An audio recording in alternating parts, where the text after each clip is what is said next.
Bom, o Supremo vai retomar hoje o julgamento que vai decidir se órgãos de inteligência podem ou não compartilhar dados sigilosos com o Ministério Público sem autorização judicial. O debate será aberto com o ministro Alexandre de Moraes. Ontem, como eu disse na abertura, o relator do caso e presidente apresentou a posição dele. 4 horas depois, Toffoli se colocou contra o repasse livre de informações para fins penais.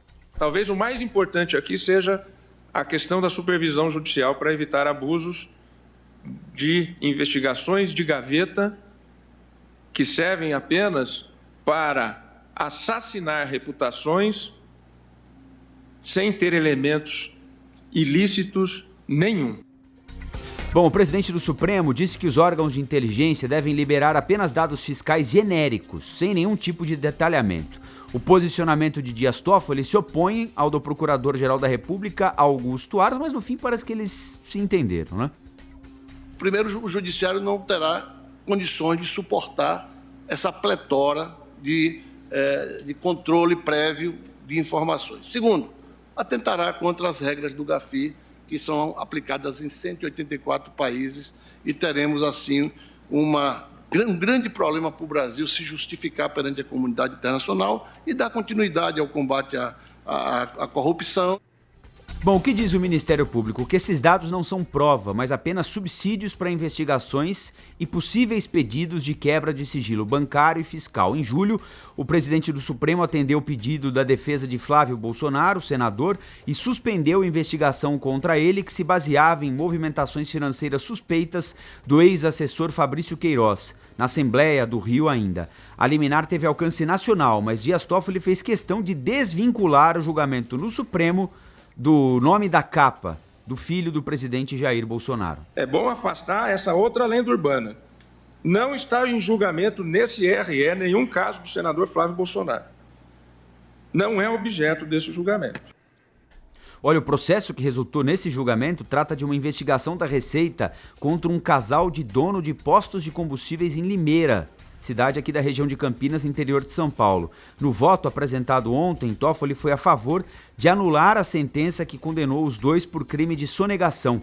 A decisão que sair do plenário do Supremo valerá para todos os casos semelhantes no país. Ao todo, 480 processos estão suspensos à espera de uma definição.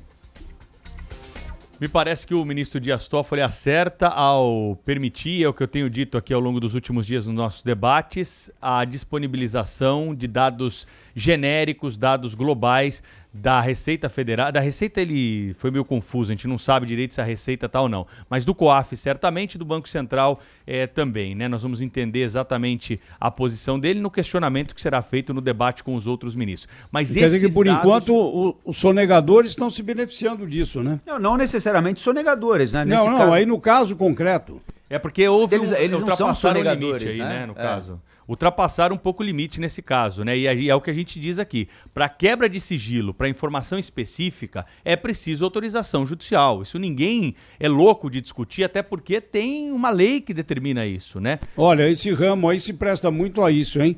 Remember as entrevistas do nosso Zé Alberto Paiva Gouveia, Pedro e Rafael. Não, é verdade, mas aí a gente parte do princípio, né, Zé Paulo, que todo mundo, é aquilo que a gente estava discutindo ontem, que todo mundo é bandido até que provem o contrário. É culpado, não dá para tratar as coisas ao contrário, né? É muito mais comum do que a gente imagina, né, esse tipo de caso citado pelo ministro Dias Toffoli, né, de investigações de gaveta, né, do cara usar dessas prerrogativas, dessas pequenas brechas para dizer, olha, vamos investigar esse cara aqui, esse cara é um crítico nosso, esse é adversário nosso, isso é contra nós.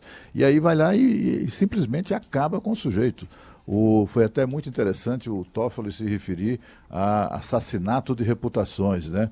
Isso lembra muito o livro, aliás, esse é o título do livro de Romeu Tuma Júnior, né, que fez uma denúncia contundente sobre o esquema montado nos governos do PT para assassinar reputações de adversários.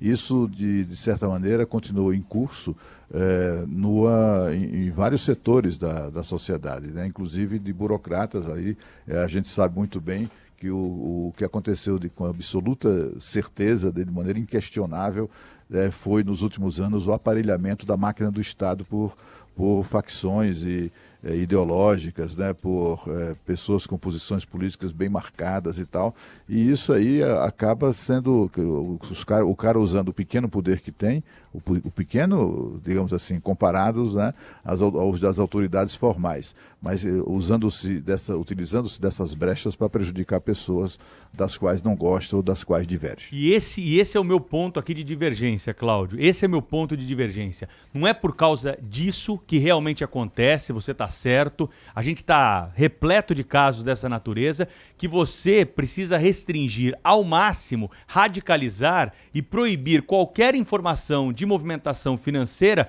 que possa ser passada a investigadores. Não é por conta desse problema que existe e que precisa ser coibido, porque o abuso de autoridade ele está previsto em lei. Aliás, em janeiro entra uma nova legislação que vai punir ainda mais promotor, procurador, juiz, delegado e qualquer outro que abusar das suas funções. Quem divulga um dado sigiloso desse, esses dados são sigilosos, né? E a autoridade tem de ter a responsabilidade de guardar sob sigilo isso. Se verificar que não há crime ali, tem que guardar para si essa informação e destruir a informação que foi passada pelo COAF. É isso que tem que acontecer. Você tem essa linha garantista aí? Não, mais pelo do que contrário. respeitada. Pelo contrário, a linha garantista é dos outros. Você é garantista. Você é garantista. Você Não. quer que a lei seja seguida, né? Como mas deveria ser. É legalista, Agora, não garantista. Garantista é quem quer extrema proteção aos dados. Não é extrema proteção, Pedro, é proteção ao cidadão. Não, é extremo. Uma movimentação atípica tem que ser alertada. O sistema tem essa informação. Está dentro do governo essa informação e nós não vamos usar essa informação. Mas é nesse sentido que eu estou dizendo, né? A garantia do cidadão. Agora, cá entre nós, hein? Não é um qualunque, não, que é atingido, viu, por esse vazamento de dados, não é. A gente está falando de donos de postos de gasolina em Limeira, Zé Paulo. Não está falando sim, aqui. Mas é gente que movimenta grandes quantias. Sim, né? Mas sobra para todo mundo, Zé Paulo. Essa que é a questão. Né? Tem como é que eu diria, um texto de um pastor alemão, o Martin Niemöller, que eu mantive no meu site durante anos. Depois eu tirei, mas eu continuo muito acreditando naquelas palavras. Ele diz assim, um pequeno texto que ele diz assim: quando os nazistas vieram buscar os comunistas, eu fiquei em silêncio, eu não era comunista. Quando eles prenderam os sociais-democratas, eu também fiquei em silêncio, eu não era um social-democrata. Quando eles vieram buscar os sindicalistas, eu não disse nada, eu não era sindicalista. Quando eles vieram buscar os judeus, eu fiquei em silêncio, eu não era um judeu. Quando eles vieram me buscar, já não havia ninguém que pudesse protestar. Zé Paulo, para deixar bem claro aqui, eu não sou nada garantista, pelo contrário, se há o outro extremo, eu estou no outro extremo. O que eu acho é o seguinte, a informação é pública. O outro extremo é da investigação, do combate à corrupção, do combate à lavagem de dinheiro, né? Esse é o outro extremo. O governo tem esse dado dentro do COAF, que alguém está movimentando lei, a né? Tem impressão digital. nesse sentido. Peraí, deixa eu só terminar. O governo tem esse dado. Tem um relatório do COAF dizendo que um cidadão está movimentando mais do que ele costuma movimentar de dinheiro na sua conta. Esse isso ao juiz, qual é o problema de chegar ao seu juiz?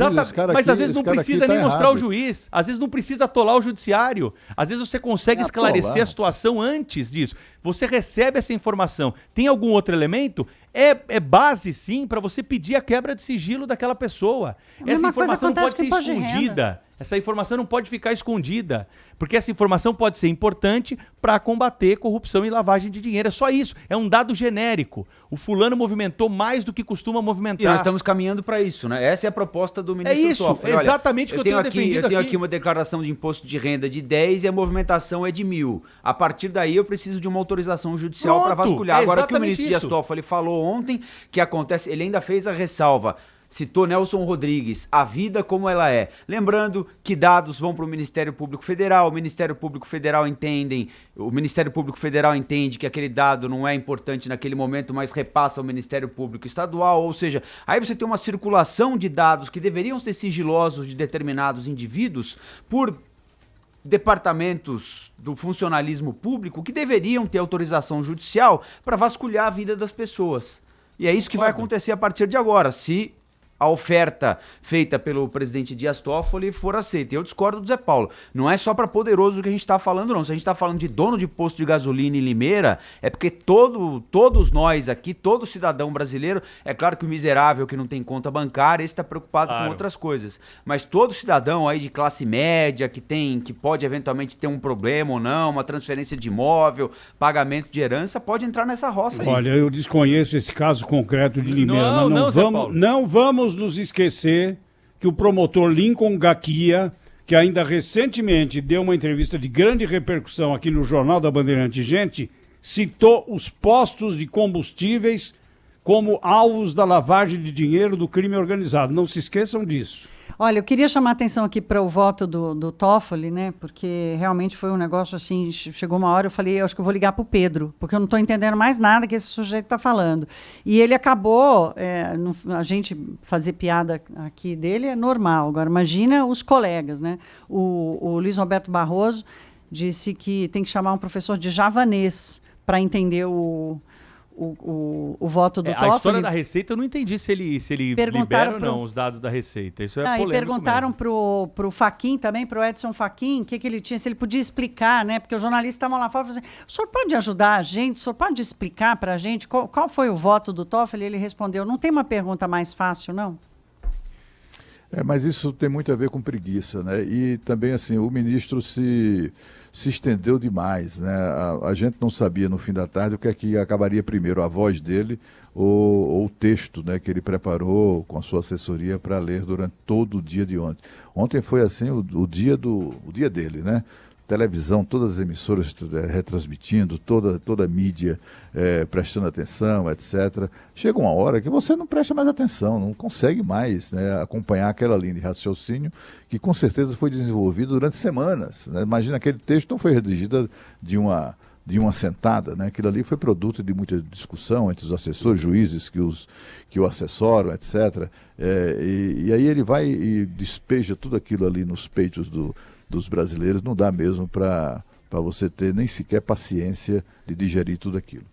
Tem um dado, né, que é desses especialistas em comunicação, que o ser humano consegue, no máximo, prestar atenção, mas atenção mesmo, durante 2 minutos. É isso aí. Tá bom? 4 horas, então, você vê o que sobra.